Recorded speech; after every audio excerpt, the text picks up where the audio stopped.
One operating system, entirely controlled by a foreign superpower, designed from its very first line of compiled code to achieve a single existential objective: the absolute elimination of Western technology from its national infrastructure.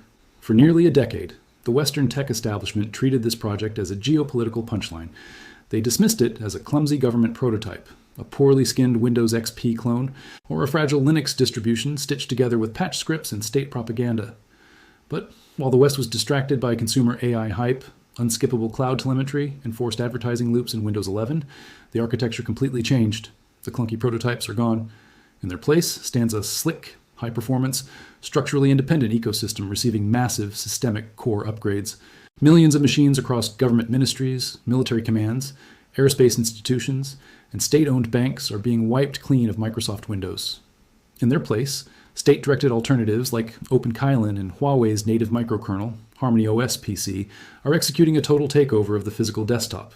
I spent the last 3 weeks installing, network monitoring, and systematically tearing down the absolute latest releases of China's core Windows replacements, including the newly deployed Kylin 3, Zero, Alpha, and Enterprise iterations of Deepin OS.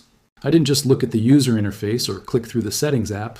I ran them through a clinical testing methodology on bare metal, watching exactly how they handle multi-architecture memory allocation, how they compile application compatibility layers, and what they transmit across the network layer when they think no one is watching. What I found is a technical reality that should genuinely alarm Microsoft, but for reasons that the average consumer completely misunderstands. The gap between Western operating systems and China's domestic alternatives didn't just close. In several critical engineering metrics, it inverted. The architectural shift matters. So let me explain the precise technical, geopolitical, and structural realities under the hood. Because the credibility of everything that follows depends on you understanding exactly how these operating systems are built, why they are being deployed right now, and what happens when a nation-state decides to build a digital fortress from the silicon up. To understand the software, you must first understand the directive that mandates its existence. This is not a standard commercial product launch. There are no marketing pages filled with hollow corporate buzzwords about empowering your creativity. This is the direct execution of what is known inside the global technology sector as the Sinuang directive, China's state-led mandate for total digital sovereignty. For years, China's critical infrastructure relied on a dangerous contradiction. It manufactured the world's hardware components, but ran them almost exclusively on American software.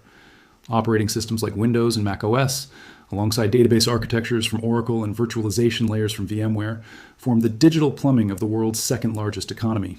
From a geopolitical standpoint, this was an unsustainable vulnerability. A single sweeping export restriction, a sudden revocation of software licenses, or a targeted exploit embedded within a closed-source Western kernel could theoretically paralyze entire industries overnight.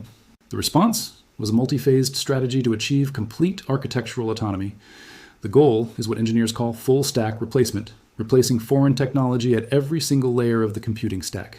This means domestic silicon chips, processing domestic instruction sets, running domestic operating systems that manage entirely domestic application ecosystems.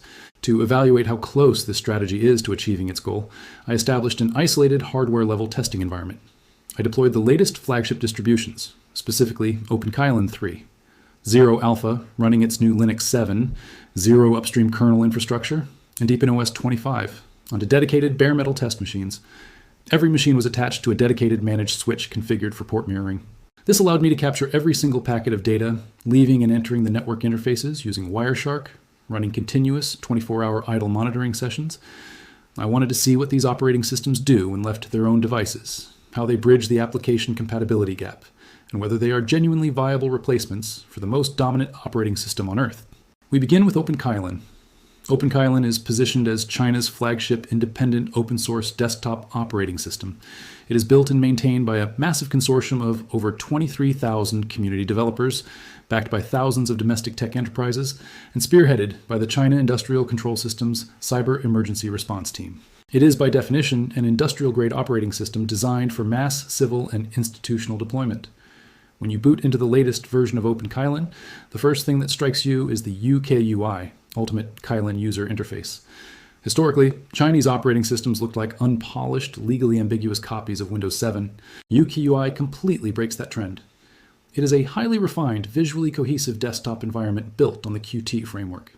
It features an exceptionally clean aesthetic with smooth micro animations, a highly functional, non-intrusive taskbar, and a unified control center that makes Windows 11's fragmented dual control panel layout look prehistoric.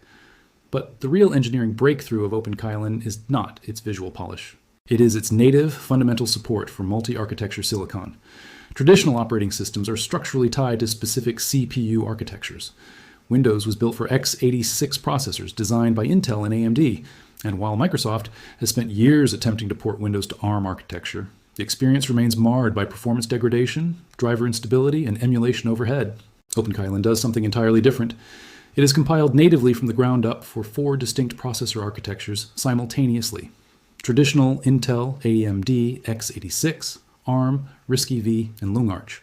LungArch is the proprietary instruction set architecture developed by Lungsan, a Chinese fabless semiconductor company. It was designed specifically to create a CPU pipeline that is entirely immune to Western patent disputes and export controls. When you look at Kylin running on a native LungArch or its newly released RISC-V RV823 edition, the optimization is staggering. I monitored the baseline hardware resource utilization of Kylin during an idle startup sequence. A clean default installation of Windows 11 consumes between 3, 2, and 4. 2 gigabytes of RAM just sitting at an empty desktop, constantly running background telemetry, update loops, and indexing services. Kylin initializes and idles at exactly 1 gigabytes of RAM. This hyper-lean profile means that the operating system runs with blistering speed. Applications launch with near zero latency. The local P&E file manager handles deep directory indexing instantly, and the system kernel feels completely unburdened by legacy code.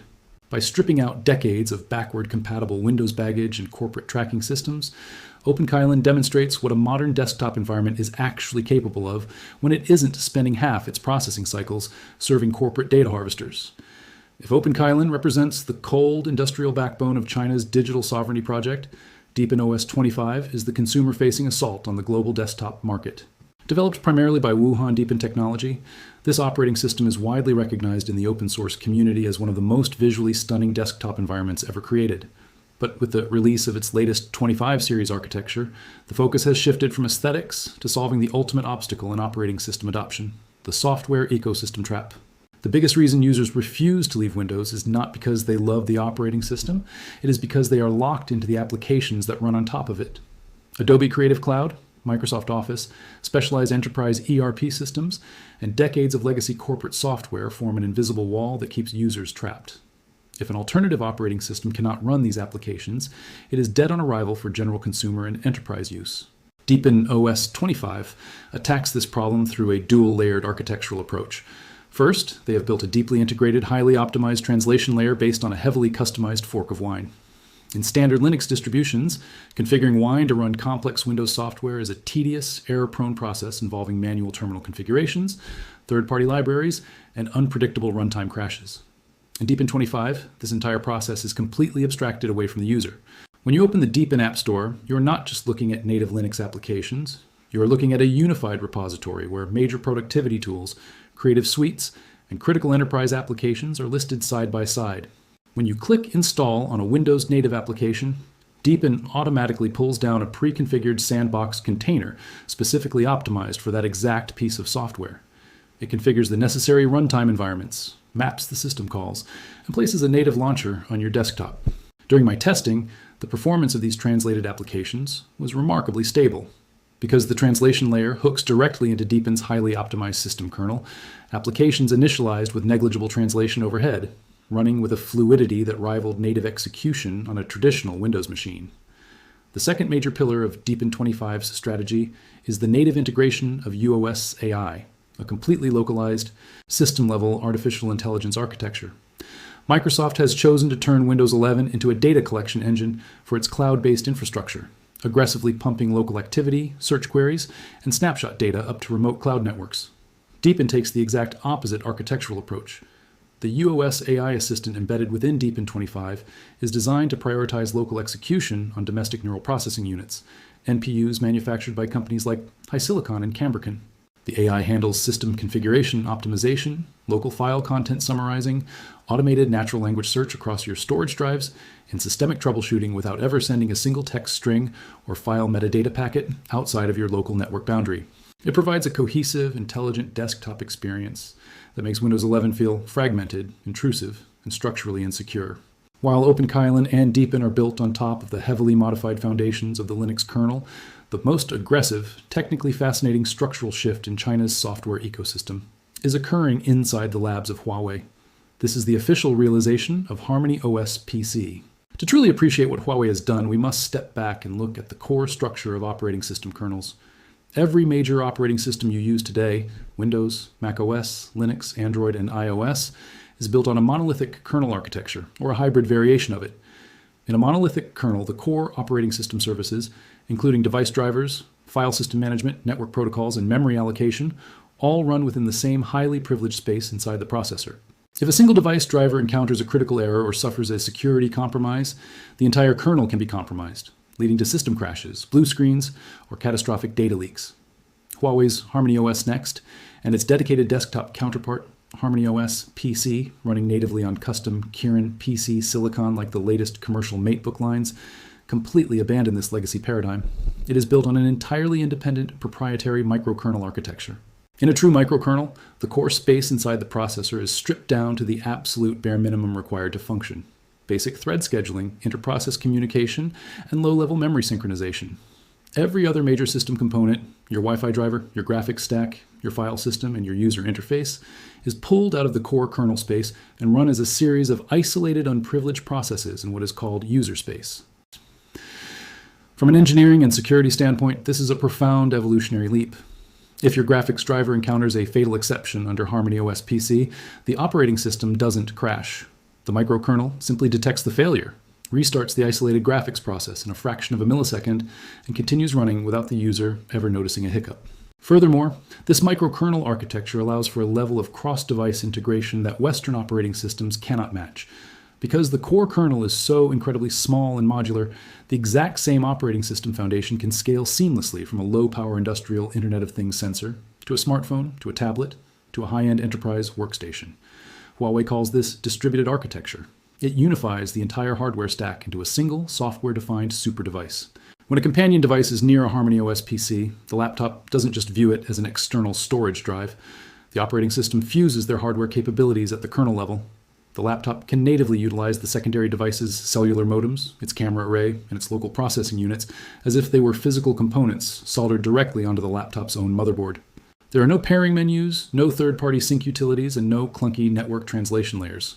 The software architecture eliminates the physical boundaries between devices. This technical achievement, however, comes with an incredibly critical, highly sophisticated caveat that became apparent the absolute moment we shifted our analysis from the local interface to the network layer. This is where marketing and regional narratives dissolve, and where raw technical data tells the absolute truth. When you perform a packet analysis on a default, out-of-the-box installation of Windows 11, the network traffic is an unmitigated disaster for user privacy. The machine continuously broadcasts data packets to hundreds of endpoints associated with Microsoft's infrastructure. It transmits uniquely identifiable advertising IDs, telemetry regarding your application usage patterns, diagnostic logs, and continuous synchronization signals for cloud-connected widgets and search fields. Windows 11 treats your network connection as a pipe to feed its corporate data aggregation platforms. When I ran the exact same 15-minute idle packet capture on OpenKylin and Deepin OS, the contrast was immediate. The Western telemetry was completely eradicated. There was not a single connection attempt made to servers owned by Microsoft, Google, Apple, or Amazon. The operating systems did not attempt to ping Western content delivery networks, tracking pixels, or telemetry aggregation nodes. At a surface level, your machine is completely insulated from Western corporate tracking. But what appeared in its place was a highly centralized, completely rerouted flow of data. Every single external connection initiated by OpenKylin and Deepin during the idle monitoring sessions was directed exclusively to server infrastructure located within mainland China, operated under the jurisdiction of state-aligned telecommunications networks. When these systems check for software updates, query system repositories, verify security certificates, or sync time servers, they route directly into infrastructure tightly integrated with national security data management systems.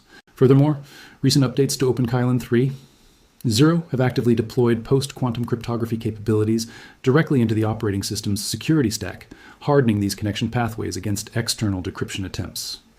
Deepin's end user license agreement and its structural privacy documentation state explicitly that all data handling practices, localized telemetry logs, and diagnostic information are managed in strict compliance with domestic cybersecurity laws and national data governance protocols. The inclusion of system-level AI assistants and centralized state-curated app stores means that the local operating system environment is designed from its very foundation to be completely transparent to state-level monitoring and regulatory oversight. This is the technical reality of the modern tech landscape. You're not choosing between a system that tracks you and a system that respects your absolute anonymity. You're choosing which legal jurisdiction, which corporate model, and which nation-state you wish to grant visibility into your digital life. You're trading the ad-driven surveillance capitalism of Redmond and Silicon Valley for the ironclad, centralized oversight of a foreign superpower. The fundamental takeaway from 3 weeks of deep architectural analysis and network testing is this: Microsoft's global desktop monopoly is no longer protected by a technical moat. It is protected only by inertia. By forcing unskippable cloud integration, aggressive telemetry, system-level advertising, and unpredictable AI feature rollouts into Windows 11, Microsoft has inadvertently handed its global competitors a comprehensive technical roadmap of exactly what not to do.